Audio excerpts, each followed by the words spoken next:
हम सोचते हैं कि लड़कियों को पीछे रखें, अच्छा टाइम नहीं है, अच्छा दौर नहीं है, लड़कियों को पीछे रखें, लड़कियों को पढ़ाएं नहीं, लड़कियों को बाहर भेजें नहीं। लेकिन बता दें कि फातिमा अल-फेहरी वो पहली औरत थी जिन्होंने पहली यूनिवर्सिटी बनाई थी, जो आज तक वो ऐसे ही चलती है, जैसे बनी थी तब से लेके आज तक वैसे ही चलती है। तो उस टाइम में इतना कदीम दौर था, उस टाइम में अभी अगर आज हम लोग लड़कियों को इतना पीछे रखते हैं सब चीज़ में, तो उस टाइम में तो और ज़्यादा पीछे होता होगा।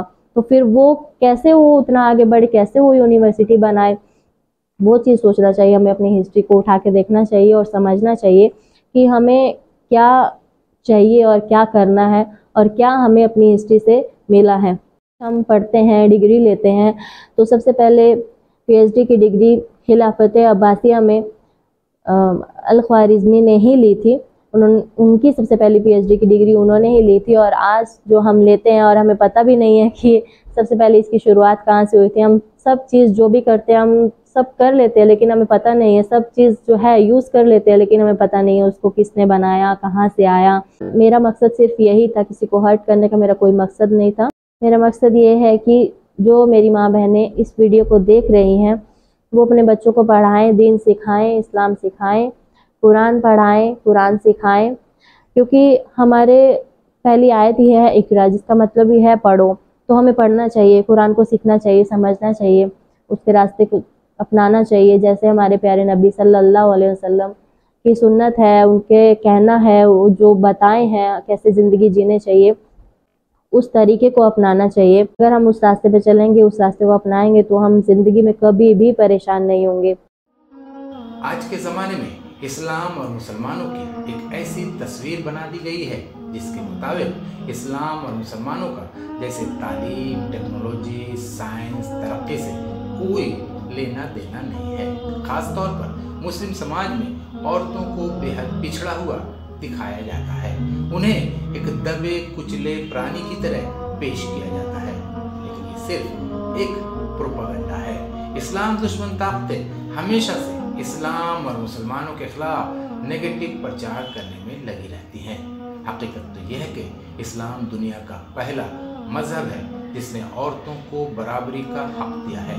आज जिस मॉडर्न एजुकेशन सिस्टम की बात की जाती है वो भी मुसलमानों की ही देन है। दुनिया को पहला यूनिवर्सिटी एक मुस्लिम औरत ने ही दी है। बहुत कम लोगों को पता है कि फातिमा अल-फेहरी दुनिया की वो पहली इंसान है जिन्होंने दुनिया की पहली यूनिवर्सिटी मोरक्को के शहर फैज में कायम की थी। मुस्लिम ख्वातीन को नकाब और पर्दे का कैदी कहा जाता है, लेकिन हकीकत तो यह है कि नकाब से ढके चेहरों और उसमें से झिलमिलाती आंखों में खुद की ज़मीन और आसमान तलाशने की ख्वाहिशें भरी हुई हैं। बदलते वक्त के साथ ख्वाहिशों के आसमान में कई मौसमों ने करवट ली है। इन बदले हुए मौसमों ने नए रंग, नई खुशबुओं और नई हवाओं के तोहफे मुस्लिम औरतों को दिए हैं। इनके जरिए वो दुनिया के हर शोबे में तेजी से आगे बढ़ रही हैं। इस्लाम में औरतों के हुकूक और उनके असली हालात के बारे में बताने और मुस्लिम ख्वातीन की सही पोजीशन से दुनिया को रूसनाश कराने के लिए एक बार फिर से हाजिर हुई हैं कायनात अंसारी, जिन्होंने सभी को रमज़ान करीम की मुबारकबाद भी दी है। अस्सलाम वालेकुम। रमज़ान का महीना आ गया है, खुशियों का महीना है, बाबरकत महीना है, अल्लाह को पसंद है ऐसा महीना है। ये महीने में हमें अल्लाह की इबादत करके अल्लाह को खुश करना है। दिन में अल्लाह का रोज़ा रखना है, रात में इबादत करनी है, अपने गुनाहों से तौबा करनी है, अल्लाह को जैसे इंसान पसंद है उन इंसानों में शामिल होना है। अल्लाह भी हमें देख के मुस्कुराए कि मेरे बंदे को मैंने जिस काम के लिए भेजा है, अपनी इबादत के लिए भेजा है, वो मेरा काम कर रहा है। इन्नल्लाह जमीलुन युहिब्बुल जमाल। अल्लाह खूबसूरत है और उसे खूबसूरती ही पसंद है। बाहरी खूबसूरती नहीं, कपड़ा, चेहरा, ये खूबसूरती नहीं। अल्लाह को दिल की खूबसूरती पसंद है, रूह की खूबसूरती पसंद है, रूह का पाक होना पसंद है। हम चाहते हैं कि दिल से हम अल्लाह की इबादत करें, तौबा करें और दिल को पाक करें, रूह को पाक करें। या मुक़ल्लिबल क़ुलूबि सब्बित क़ल्बी अला दीनिका, है दिलों को पलटने वाले, मेरे दिल को अपने दीन पे जमा दे। ये दुआ बार बार पढ़िए, हर बार पढ़िए, नमाज के बाद, चलते फिरते हर वक्त ये दुआ पढ़िए। अल्लाह हमें देख के खुश होते हैं जब हम अल्लाह को याद करते हैं, उनकी इबादत करते हैं, उनके सिखाए हुए दीन पे चलते हैं, हमारे प्यारे नबी सल्लल्लाहु अलैहि वसल्लम के दिखाए हुए रास्ते पे चलते हैं, उनकी सुन्नतों पे चलते हैं, उनको खुशी होती है। हो सकता है ये पाक महीने में हम लोग भी अल्लाह के पसंदीदा लोगों में आ जाएं और अल्लाह को खुशी होगी अगर हम लोग तौबा करेंगे अपने गुनाहों से, क्योंकि रसूल पाक फरमाते हैं कि जो कम उम्र में तौबा करता है अल्लाह को वो सबसे पसंद है, सबसे ज़्यादा पसंद है, अल्लाह के पसंदीदा लोगों में से सबसे ज़्यादा नज़दीक है वो। अल्लाह के रसूल ने ये महीने को इतना पाक, इतना फजीलतों वाला बताया है और अल्लाह ने ये महीने का जिक्र कुरान में किया है। ये महीना इतना अफजल है कि इसको कुरान में अल्लाह ने इसका जिक्र किया है। साल में 12 महीने हैं, मुहर्रम, सफ़र, रबीउल अव्वल, रबीउल आखिर, जुमादा अव्वल, जुमादा आखिर, रजब, शाबान, रमज़ान, शव्वाल, दुल्क़िदा, दुल्हाजी। लेकिन सब महीनों के नाम अरबों ने दिए हैं, इंसानों ने दिए हैं, लेकिन ये एक महीना ऐसा है रमज़ान जिसका नाम अल्लाह ने दिया है। अल्लाह ने अपने कुरान में इसका जिक्र किया है कि फ़जीलतों के बारे में रसूल पाक ने बहुत बार बोला है। हमारे प्यारे नबी ने इतनी इबादत वो करते थे, इतनी देर नमाज़ पढ़ते थे कि उनके पैर में स्वेलिंग हो जाती थी खड़े खड़े, लेकिन हम उनके जैसी नमाज तो नहीं पढ़ सकते, उनके जैसी इबादत तो नहीं कर सकते, उनके जैसे पाक नहीं रह सकते, गुनाहों से दूर नहीं रह सकते, क्योंकि वो तो बहुत ही मासूम थे, वो नबी थे। हम उनकी तरह नहीं रह सकते, लेकिन जितना हम कर सकते, हम इंसान हैं, अल्लाह समझते हैं, हम इंसान, हम जितना कर सकते हैं हम उतना करेंगे। ये महीने में एक रात आती है शब कदर, सबसे अफजल रात है। इस रात, ये महीने को इतना अफजल अल्लाह पाक ने इसीलिए बनाया क्योंकि इसमें कुरान उतारा गया है। ये महीने के जो आखिरी अशरा है उसमें कुरान उतरा। शब कदर आखिरी अशरे में आती है। उस रात को अल्लाह ने 7वें आसमान से पहले आसमान पे कुरान को उतारा। वो रात सबसे अफजल रात है। ये महीना सबसे अफजल महीना। ये महीने में जो सबसे अफजल किताब है वो उतरी है, तो वो रात सबसे अफजल हो गई। जिस नबी पे वो किताब उतरी वो सबसे अफजल नबी थे और अभी भी सबसे अफजल नबी हैं। जिस उम्मत पे वो किताब उतरी वो सबसे अफजल उम्मत है, और जो उसको पढ़ेगा वो सबसे अफजल इंसान होगा। जो उसके रास्ते पे चलेगा, उस अल्लाह के दिखाए हुए दीन पे चलेगा, हमारे प्यारे नबी के बताए हुए दीन पे चलेगा, वो सबसे अफजल इंसान होगा। बहुत से लोग हैं जो कुरान को पढ़ के, कुरान को समझ के हर चीज़ में आगे बढ़े हैं। इन्होंने दीनी तालीम से दुनिया में बहुत सारी चीज़ बदली, बहुत सारी चीज़ें ईजाद की। और आज मैं आपको ऐसे कुछ और नाम बताना चाहूँगी। मोहम्मद बिन मूसा अल ख्वारिज़मी, फादर ऑफ मैथमेटिक्स, जिनको फादर ऑफ मैथमेटिक्स बोला जाता है, उन्होंने अलजबरा को ईजाद किया। उनकी एक किताब है अलजबर अल मुकाबला।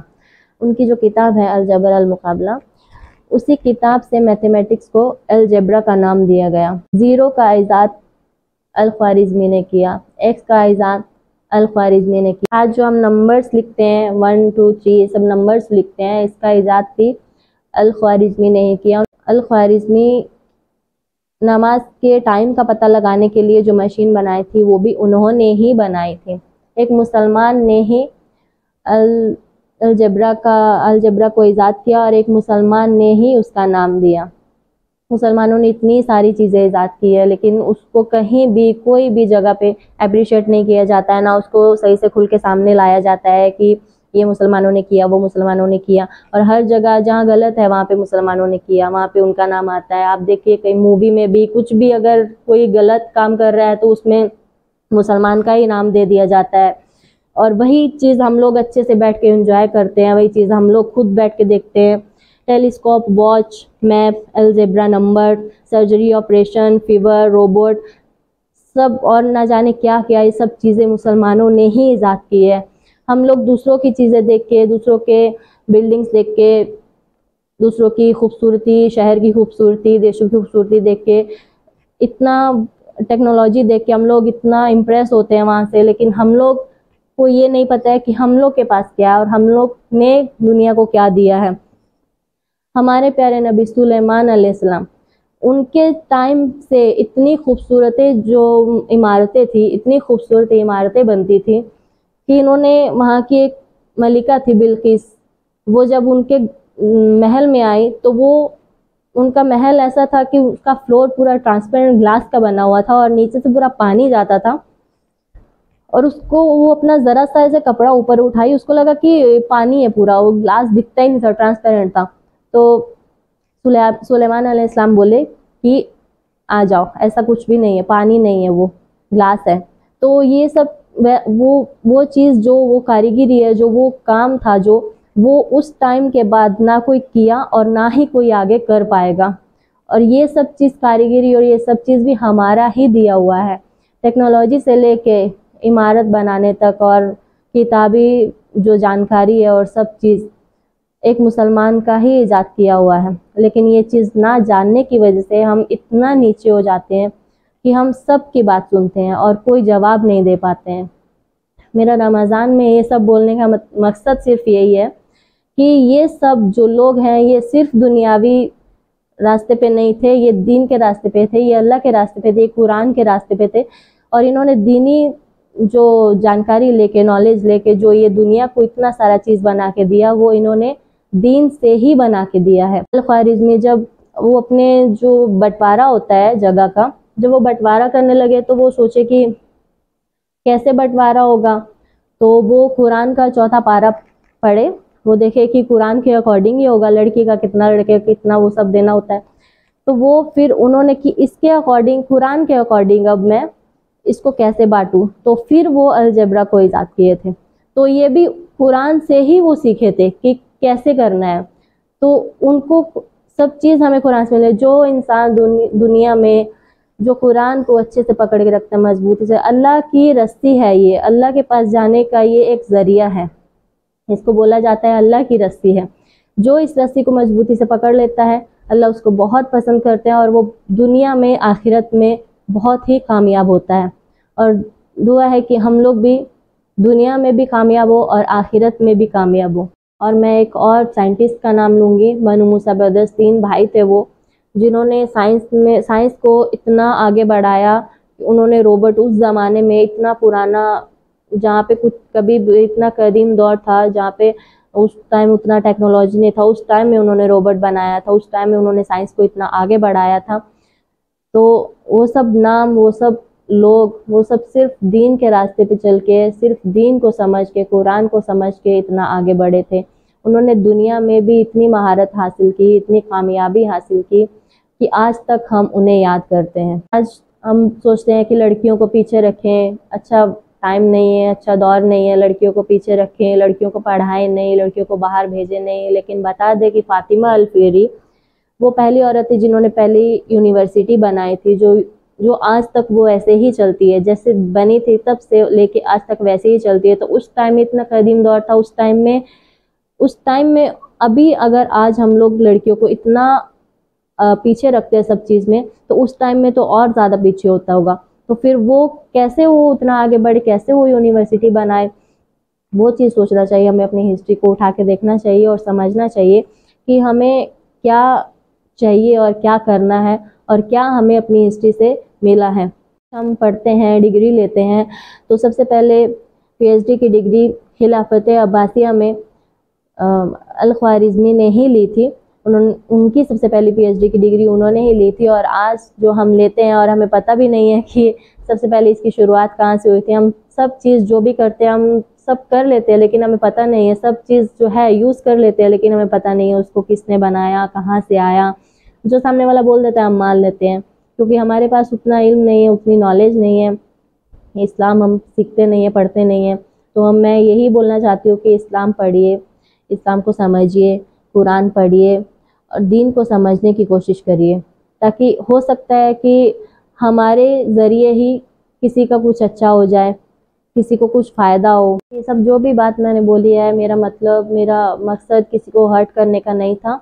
ये जो भी मैंने बोला है सिर्फ अपने मज़हब को आगे लाने के लिए, अपने इल्म को आगे लाने के लिए, अपने लोगों को दिखाने के लिए, बताने के लिए कि हमें हमारे प्यारे नबी की तरफ से जो बोला गया है कि अगर तुम्हारे पास इल्म है, तुम्हारे पास किसी की चीज़ की नॉलेज है, तो तुम आगे बढ़ाओ और आगे सिखाओ, सबको सिखाओ, ताकि हमारा दीन और फैले, हमारा मज़हब कितना पाक है वो सब किसी को पता चले। तो मेरा मकसद सिर्फ यही था, किसी को हर्ट करने का मेरा कोई मकसद नहीं था। मेरा मकसद ये है कि जो मेरी माँ बहनें इस वीडियो को देख रही हैं वो अपने बच्चों को पढ़ाएं, दीन सिखाएं, इस्लाम सिखाएं, कुरान पढ़ाएं, कुरान सिखाएं, क्योंकि हमारे पहली आयत ही है इकरा, जिसका मतलब ही है पढ़ो।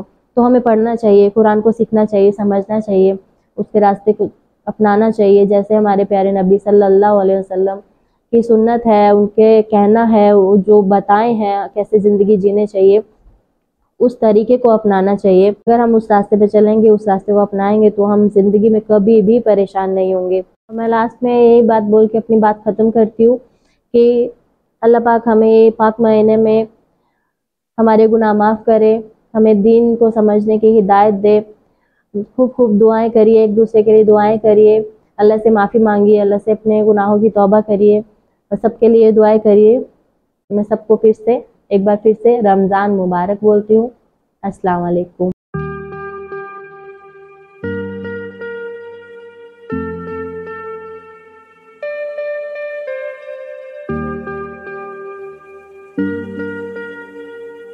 Skin glows in two ways. A, using filters, or B, water. Bahamas. Feel the freshness of water all over again. अब मोबाइल एक्सेसरीज को लेकर नहीं होगी कोई भी ट्रबल, क्योंकि UNI की हर प्रोडक्ट है बिल्कुल अफोर्डेबल। खरीदिए मोबाइल फोन कवर्स, नेक बैंड्स, ब्लूटूथ स्पीकर्स, चार्जर्स और पावर बैंक जैसी ढेर सारी एक्सेसरीज सिर्फ और सिर्फ UNI की। UNI, born to win, India की ब्रांड इंडिया के लिए।